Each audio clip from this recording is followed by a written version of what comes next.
कुंडली की जो दशा होती है, जब वो दशा चलती है और दशा जिस ग्रह की चल रही है, वो ग्रह जिस हाउस का लॉर्ड है, उस हाउस से संबंधित चीज़ों का बेनिफिट मिलता है।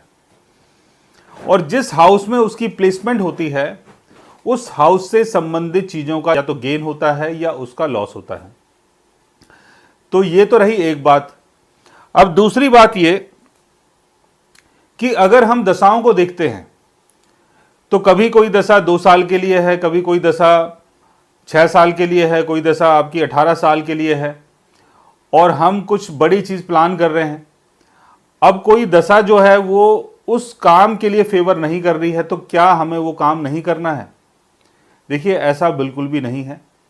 आपके बर्थ चार्ट में चाहे राहु, शनि, केतु किसी की भी दशा चले, उससे ज़्यादा फर्क नहीं पड़ता है, क्योंकि 1 दिन और 1 महीने और 10 दिन की दशा भी आपके लिए वही काम कर सकती है जो 18 साल की दशा का काम होता है। यानी जो 18 साल के अंदर आपको बेनिफिट मिलता है, वो 1 दिन की दशा में भी मिल सकता है, 1 महीने की दशा में भी मिल सकता है, 6 महीने की दशा में भी मिल सकता है, और छोटी किसी भी सूक्ष्म दशा में आपको उसका बेनिफिट मिल सकता है।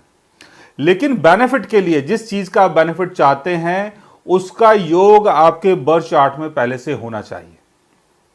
अगर उसका योग आपके बर्थ चार्ट में नहीं है, आप पॉलिटिक्स में आना चाहते हैं, उसका योग नहीं है, आप बिजनेस करना चाहते हैं, कौन सा बिजनेस करना चाहते हैं, उसका योग नहीं है, आप कहीं बाहर जाके सेटल होना चाहते हैं, उसका बर्थ चार्ट में योग नहीं है, तो कोशिश करने का कोई फायदा नहीं होता।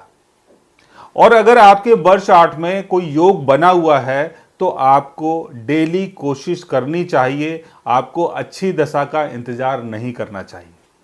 क्योंकि जैसे मैंने बताया कि अगर आपकी महादशा, अंतरदशा अगर आपके फेवर में नहीं भी है, लेकिन प्रत्यंतर दशा, सूक्ष्म दशा और उससे छोटी जितनी भी दशाएं होती हैं, अगर वो आपके फेवर में हैं, यानी उनके ग्रह अगर अच्छी पोजीशन में आपके बर्थ चार्ट में है, तो आपको 1 दिन की दशा में भी बेनिफिट मिल सकता है।